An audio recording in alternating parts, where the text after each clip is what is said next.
All right, so Unit 16, the final unit. This is going to be called thermochemistry. Thermo or therm is Latin for heat, and another word for heat is energy. These two words are interchangeable. This is a rather large unit, so we're going to need every second of every day. Last unit was very short. This is the exact opposite. This is a big one. Okay. So what exactly is energy?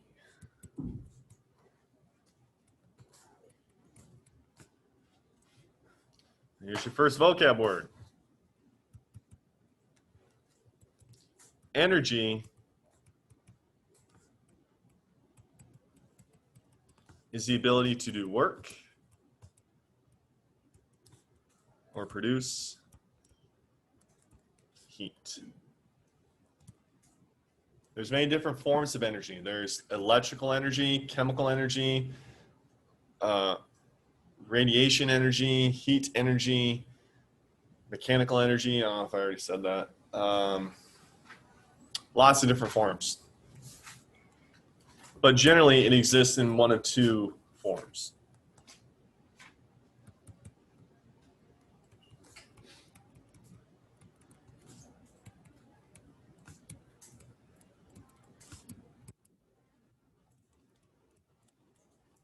One is potential energy. A classic example that has been used for this over the years and years is a rock sitting on the edge of a cliff. And then what kind of energy is made when that rock is actually rolling down the cliff? Kinetic. Kinetic energy is energy in motion. And I want you guys to realize something when it comes to motion. When you're finished writing, I want you to do a little activity for me.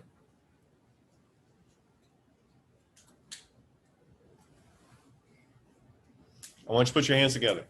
I want you to rub them together as fast as you can. What do you feel?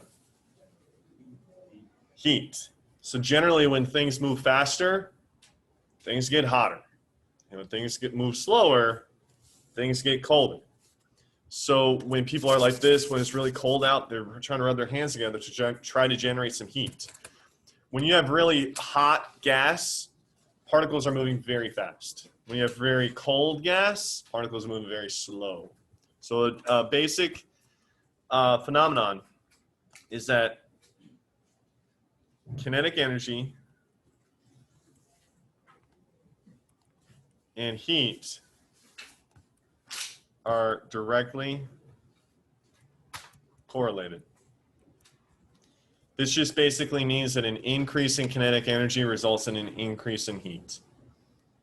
When your car goes faster and the pistons are pumping harder, the engine gets hotter. When your car is going slower, it's not going to be as hot as it would be if it were going at a very fast rate of speed.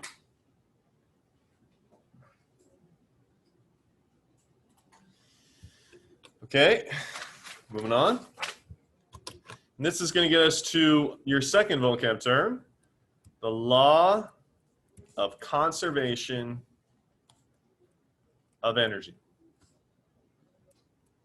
This is also known as the first law of thermodynamics. If you have any intent on taking AP biology or physics or anatomy and physiology, this is key. The first law of thermodynamics, which is what this is, the also known as name is the law of conservation of energy, but we can also call this the first law of thermodynamics. So here we go. The law of conservation of energy states, and I'm sure that many of you have heard this before. In fact, I bet some of you could probably finish this statement. Energy cannot be what? Created nor destroyed. What this means is that energy cannot just go, poof, here I am, and it can't just go, gone. It has to go somewhere, and it has to come from something. It doesn't just magically appear. When you guys eat food, your body uses that food to power your own cellular and physiological processes. Food is your energy. Your body's job is to convert it from the content that's available in the molecules into energy for your body, for your muscles, your organs. As soon as you stop eating, your muscles and your organs and your brain will not be able to function properly. And if you continue not to eat, then your organs and your muscles and your brain will shut down. There's a condition that we call, it's known as death. Your body won't be able to work properly anymore because it doesn't have the energy to keep things moving. It's no different than not putting gasoline in your car. Gasoline is the source of energy for your car to convert to actually make it vroom, vroom, vroom. You don't give it gas, it's going to die. Now, energy is not created nor destroyed.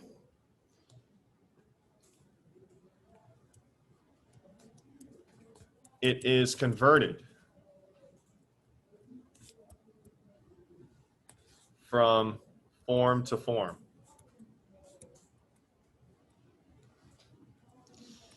Mechanical energy, chemical energy, solar energy, radiation energy. There's lots of different forms. Electrical energy. And in fact, the second law of thermodynamics states that whenever energy does convert from one form to the next, to the next, to the next, that a big portion of that energy is actually lost to the environment as heat. You don't get that back. And we'll go over that later. So to keep this in mind, this is also known as the first law of thermodynamics. So I think a line in the movie The Martian is he says that he needs to keep eating or he will succumb to the laws of thermodynamics, which basically means if he stops eating, then he's not going to get energy into his body, which means that his organs and his systems are going to shut down because they have no fuel, and then he will die. So that's just a nerdy, sciencey way of saying if I don't eat, I will die. All right, so a few examples here.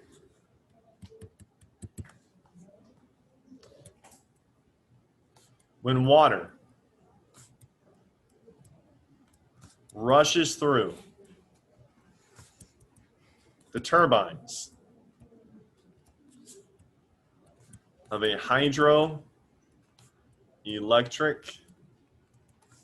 plant, like the Hoover Dam. Has anyone ever been to the Hoover Dam in Nevada, outside of Las Vegas? Landmark, famous landmark in the United States. I think it was built in the 20s. Lots of concrete. I think it was the biggest concrete structure made in the world at the time.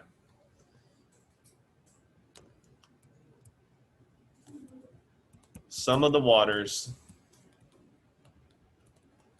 kinetic energy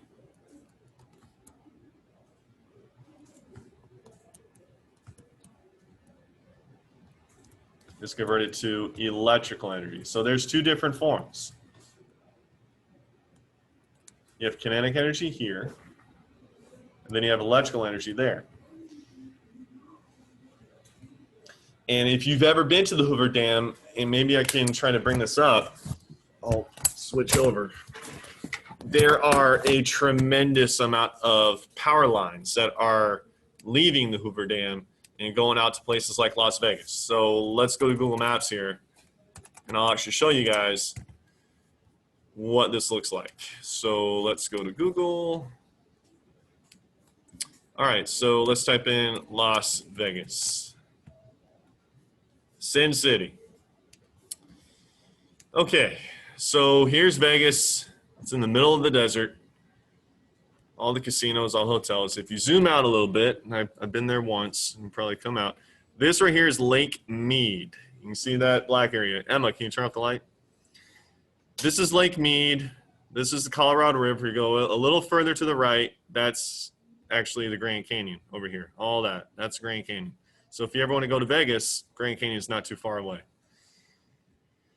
So let's zoom in on Lake Mead. Oh, look what I found. The Hoover Dam. There it is.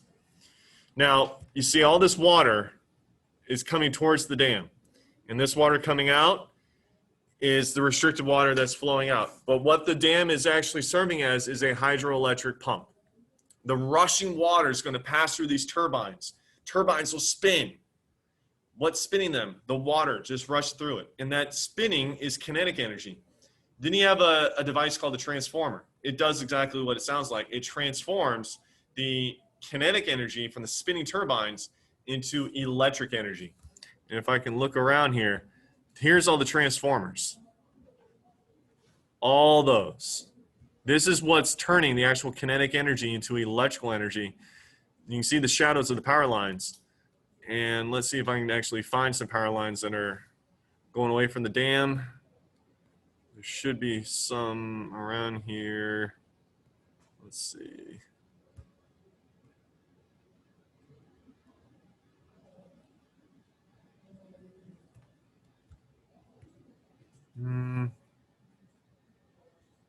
They might be underground. But there's definitely some transformers right there, a lot of it. And all that's the stuff that really keeps the lights in Las Vegas on. And once again, if you want to go see the Hoover Dam, a great American landmark, Las Vegas is someplace that almost every adult, or even Kevin said he's been there, some of you said you've been there, kids have been to. See, it's right outside the city. It's like a 20-minute drive away. So something to think about, and you'll see, wow, there's a lot of power lines. We talked about that in high school. All right, now I'm going to turn that light back on. But that's just an example of using energy and converting it from one form to another. Another example is cooking propane.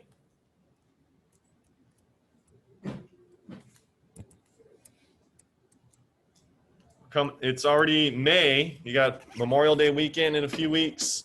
You got 4th of July weekend in a couple months. A lot of outdoor grilling and barbecuing. People are going to use propane. Potential energy stored in the bonds of propane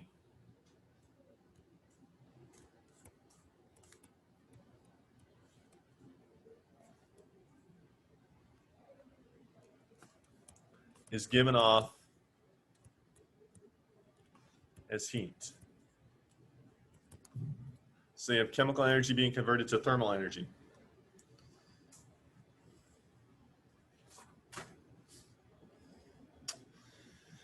All right, next topic. Are there any questions so far before I do move on? All right. Next topic is going to be chemical potential energy. The rock teetering on the edge of the cliff.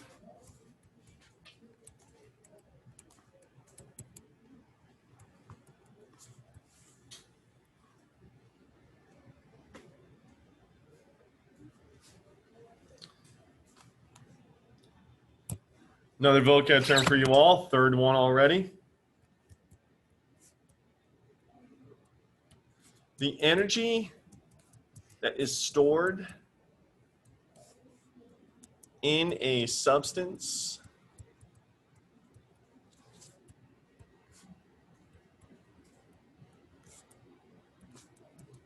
because of its composition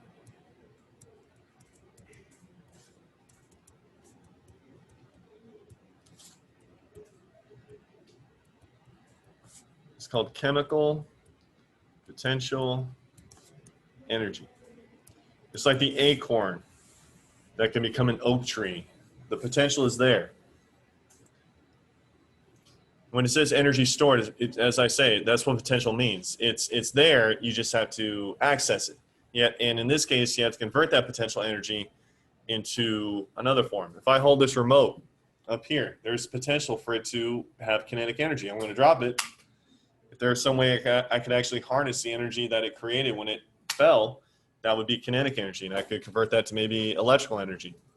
There's a gym, I remember somewhere around town, where it would be a spin class, people riding on stationary bikes, and there would be a little light on in the front of their bike.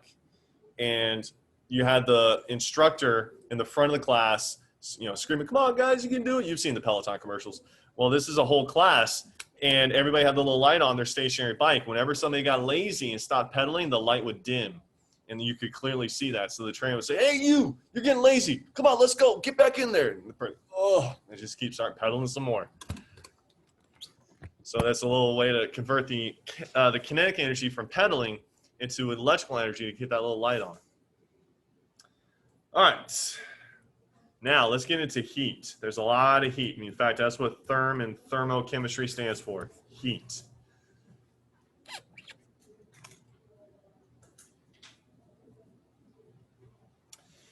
How many of you are driving so far, like without a parent?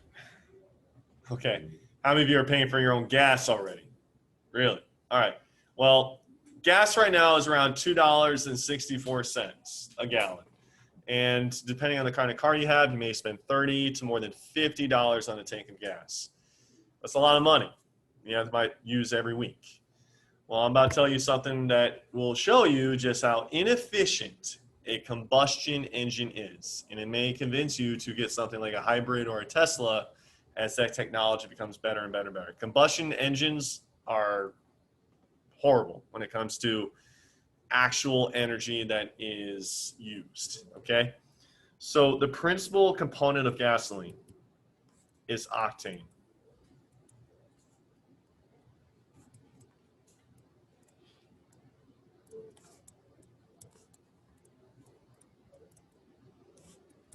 You've likely heard that from a lot of Fast and Furious movies, you know, high octane thrill ride. That's what they're talking about. High octane is C8. That's why it's called octane, H18. To give you an idea what the molecule looks like, it looks like this. 1, 2, 3, 4, 5, 6, 7, 8. 8 carbons, and 1, 2, 3, 4, 5, 6, 7, 8, 9, 10, 11, 12, 13, 14, 15, 16, 17, 18. That's octane. Propane looks like that, but only 3 carbons. Butane has 4 carbons. Pentane has 5 carbons, and so on and so on. You all should know that oct means 8. Octane means 8 carbons, and the ane, A-N-E, means that they all have a single bond between them. This is the primary molecule that's in gasoline. And a lot of the energy that is used to make your car go vroom vroom is stored in these bonds right here. The purpose of a combustion engine is to break those bonds and to use the energy as heat, as an energy source. But it's really not that great. When gasoline burns in an automobile's engine, if you weren't aware of this, your engine in your car is actually controlling small explosions. You have these things called spark plugs, and they generate a little flare, and that ignites gasoline. Gasoline will then cause the pistons to pump. You may have heard of a V6 vehicle or a V8, like some Mustang GTs are V8s, other cars are V8s, like a lot of Mercedes. That means more pistons. You have a V8 is like this. Here's an engine, and the pistons are shaped like a V. And they pump up and back and forth, up and down, up and down, up and down, up and down, up and down, up and down. If you have a V6, then you have 6 pistons shaped like a V, and they're pumping, pumping, pumping, pumping. If you have a V8, you have 8 pistons. The more pistons you have, the more energy your car is able to generate, but the more gasoline it burns. That's why cars that are like a Mustang GT burns through gas like nobody's business. It goes through gas really fast. Audis and Mercedes are really expensive cars, and they also are gas guzzlers. They just use so much gas because they have 8 pistons, and it burns a lot of fuel. But anyway, this pumping of the pistons is what actually generates that power for the car. And you have to just get the pistons pumping by igniting the gasoline, and the spark plugs ignite that. But back to what I was saying, when you actually combust, you burn the gasoline inside of a car's engine, I want to emphasize the word some of octanes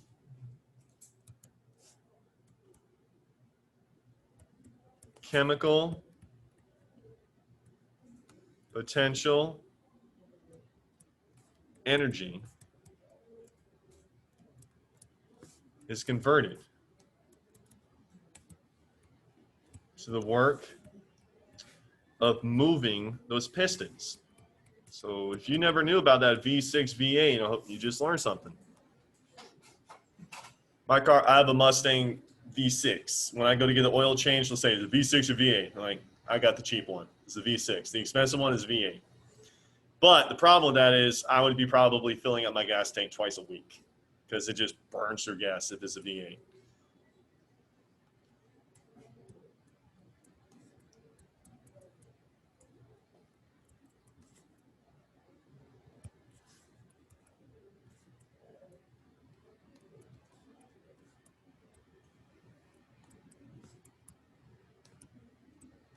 So this is how a car basically runs.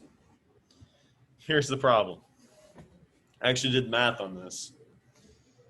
When energy is converted from one form to the next, you lose a lot of energy as heat. When you place your hand on the hood of a car that has just been turned off, I would imagine that you would say the hood feels warm.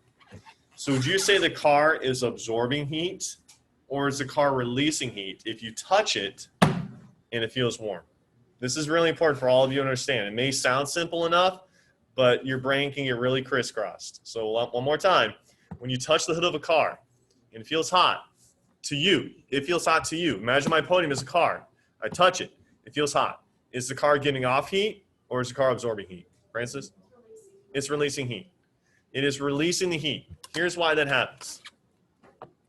In every energy conversion,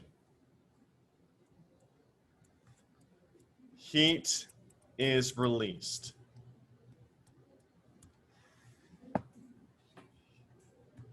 In gasoline, for those of you that are driving, and all of you will eventually drive, what percent of the gasoline are you paying for?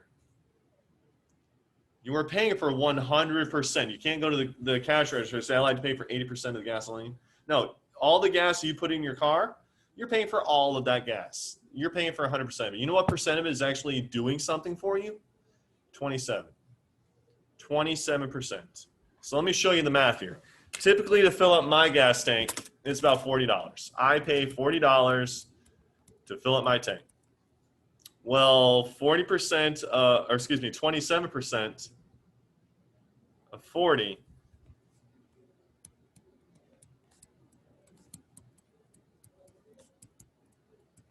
is $10.80. So what happens to the other $29.20? That's lost as heat. Can your car use that? No. So I'm paying $29.20 for nothing. I'm only getting, out of the $40 I pay, only $10.80 of that is actually going towards the gasoline to make my car go vroom, vroom. The other $29.20 is lost to the environment as heat, and you cannot get that back. It's not cycled. Heat is not retrieved. It is not used in one conversion to the next and the next. So for those of you that will be getting your own cars in the not too distant future, this may be something to consider when you're talking about a Tesla or you're talking about a hybrid. Hybrids, you could probably fill up $40 and it might last half a month. Whereas other cars that are less efficient, this is the definition of inefficiency. The combustion engine is not that great. But here's why we're having a huge problem. You know, in those Back to the Future movies, when they go to the future, that took place in 2015. And the movie was made in 1989. They thought by 2015 we would have flying cars. We obviously don't have flying cars. But here's the idea is, why do we still have these engines? Because imagine this. Here's an old analogy. Derek, let's say that you are a candle maker. You make a lot of money by selling candles. What do candles do? They kind of light up people's homes. Someone comes along with an invention called a light bulb. This is a threat to you. You want to do everything that you can in your power to keep that light bulb from getting out. You want to make it unpopular. You want to cover it up. And you want to use whatever resources you can to prevent people from getting that light bulb. That's where we are now. Except the candle maker is the oil industry that makes money off of gasoline, and the light bulb is things like Tesla and hybrids and solar-powered cars. electric cars, solar power cars, things like that. They're the new invention. And the people that are the old way of doing things, they don't want to let go. They want to make as much money as possible. So they profit by gasoline. Well, we know that gasoline dirties the environment. It's highly inefficient. But if you're making money off of it, who cares? You're getting money. You're getting what you want. So that's the battle that we have right now. We've had it for decades. New invention, innovation, and ideas versus the old way of doing things. The people that are profiteering and making a lot of money off doing the old way of doing things are not so easy to let go of their income. But times change and revolution happens. We'll see how things go. But just to give you guys an idea, one more time, that movie Back to the Future 2 was made in 1989. In that movie, they go into the future to 2015. They were flying cars and everything. We don't have that. That's just because the old way of doing things, they just want to hold on as long as they can. But you can see that you're only getting 27% of the fuel from all the gas you pay for. Highly inefficient. All right, next vocab term. The symbol Q is used to represent heat. You'll be seeing there is math in this unit. You will need to have your calculator with you every day. In fact, you're going to get math here in a few minutes. You will be seeing a symbol called Q quite often. Q is the unit, is just like S stands for second, Q stands for heat.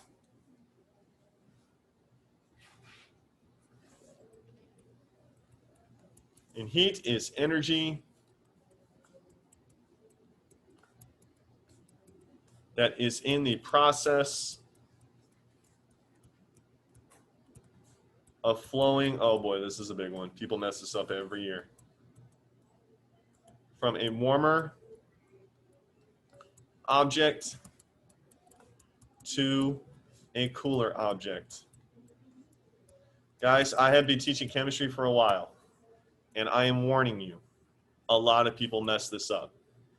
And I think the logic is very simple. Heat always flows from warm to cool. If you are a frozen rock, do you have heat? No. A lot of people think that heat, and when I say a lot of people, I mean students that come before you. I'm traumatized from this. I have PTSD from students saying that heat flows from cold to warm. No, heat flows from warm to cold. If one of you fell into a frozen lake, one of the best things you could do to help warm that person up is to hug them. You embrace them. You are a mammal. You have the luxury of generating your own body heat. Not every creature can do this. And the fact that you are generating your own body heat can help transfer your warmth to the person that just fell in the lake. Their body's really freezing. They're not making enough heat because they're so cold. You can hug them and that heat will transfer on to them. Heat flows from warm to cold. Please, I'm begging you, realize that. It'll be a whole lot easier in this unit. I am traumatized from students that keep saying it flows from cold to warm. Some of you will make that mistake. I'm going to just point that out right here. Learn from that mistake. That's what mistakes are for. Learn from it. All right?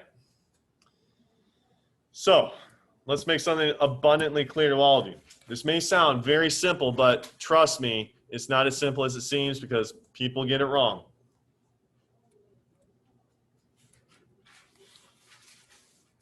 When the warmer object loses heat, tell me, what happens to its temperature? Kevin? It goes down. Its temp will decrease.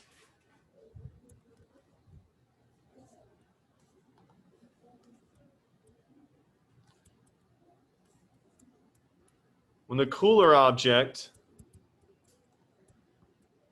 gains heat, what will happen to that object? Colby? When the cooler object gains heat, its temp will increase.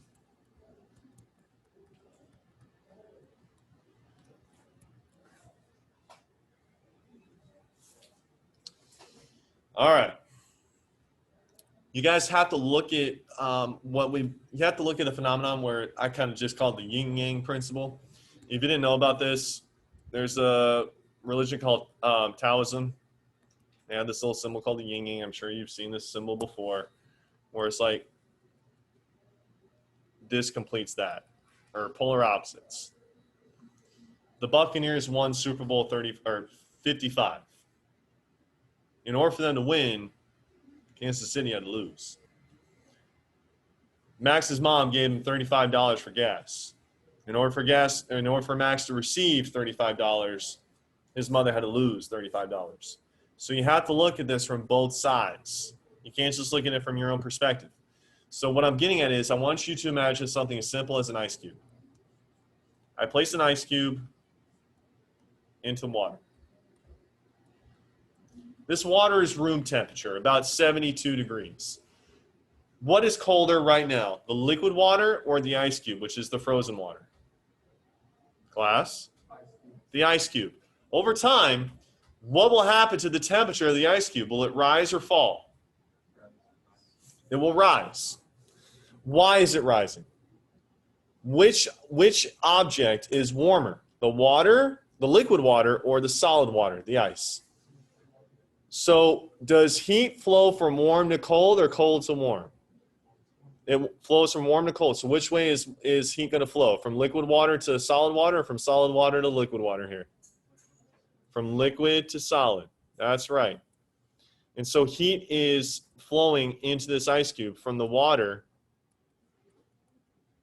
to the ice cube. And because that happens, what's going to happen to this ice cube as the heat continues to flow into it? It will begin to melt. And then there will be no more ice cube. And then eventually the water will all be the same temperature. So you have to understand the heat is melting. Or excuse me, the ice is melting. It is receiving heat. Where is it receiving heat from? It's receiving heat from the water that is floating in. It goes, you have to look at the entire thing. Energy is not just created or destroyed. It has to come from somewhere. It has to go somewhere. Okay? Let's talk about measuring heat now. This is where the math comes in. If you did not bring your calculator today, I think you'll be able to survive. No promises, but you will need to be sure you bring it with you each day during this unit for the next 2 weeks. Throwing a lot of vocab at you right now. Here's another one.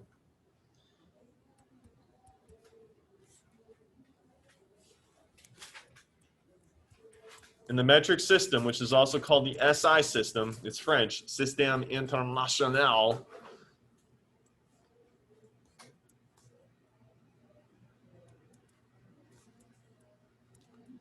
The amount of energy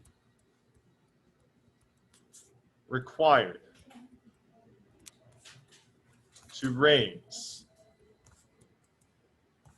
the temp, this can get complicated, to raise the temperature of 1 gram of pure water by 1 degree Celsius is defined as a calorie. And I want you to know it's a small c. Lowercase c calorie. The abbreviation for calorie is lowercase c a-l. I want to make that abundantly clear because there are such things as big C calories. Those are the ones you see on the nutrition labels. But this is a small c calorie.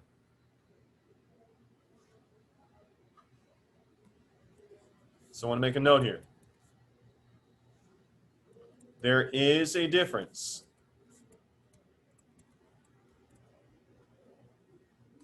between what I like to call little calories and big calories. Notice the capitalization. That does matter. In fact, 1,000 little calories is equal to 1 big calorie. The big calorie is what you see on nutrition labels. A Publix sub sandwich that's with chicken tenders, the chicken tender sub, is 2,000 calories because it's fried. Fried food isn't good for you. A lot of calories. typically the average person eats about 2,000 calories in their diet a day. If you had one meal that had 2,000 calories, you're going to be getting a lot of calories. Now, not only are 1,000 little calories equivalent to one big calorie, which we call a nutritional calorie,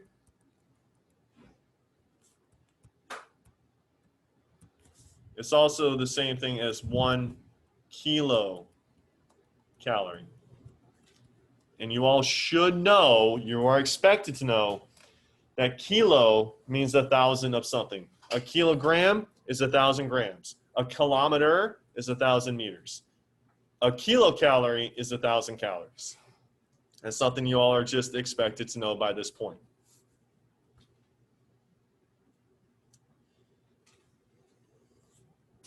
Here's another one for you.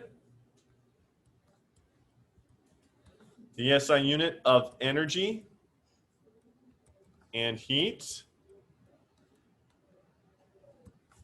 is the joule. And the symbol for joule is a capital J.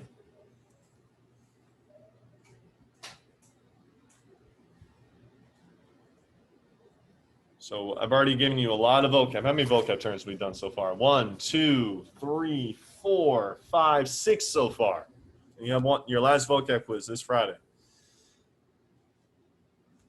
So, candle. How many joules are in 1 kilojoule?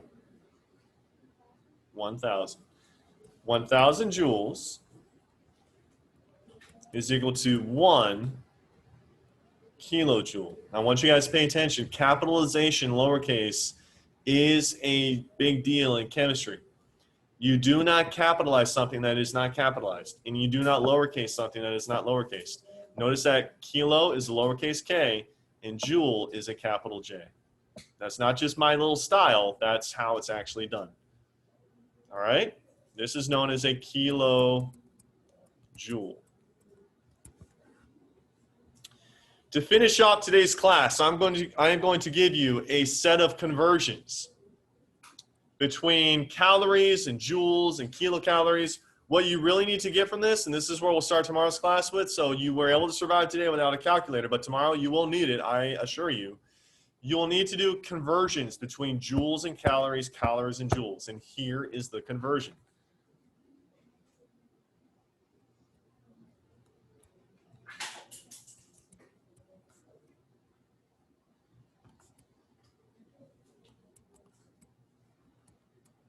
There's 2 different ones you can use. I don't care which one you use. They're both good. 1 joule is equal to 0.2390 calories. So what has more energy? 1 joule or 1 calorie? 1 joule. 1 joule is equal to, actually no, excuse me, my mistake, Mondays. 1 calorie. 1 calorie is equal to like 4 or 5 joules. Probably around 4, just shy of 4. 1 calorie, and I'm talking about little calorie, baby calorie, is equal to 4.184 joules. This is the same amount of energy, it's just different units of measurement. Like 0 degrees Celsius is the same thing as 32 degrees Fahrenheit. It's the same thing. And then lastly, 1 big calorie is equal to 1 kilocalorie. Oop, wrong one. Kilocal, which is equal to 1,000 little calories. All right. So we will stop there, and we will get into the actual arithmetic and algebra of this tomorrow.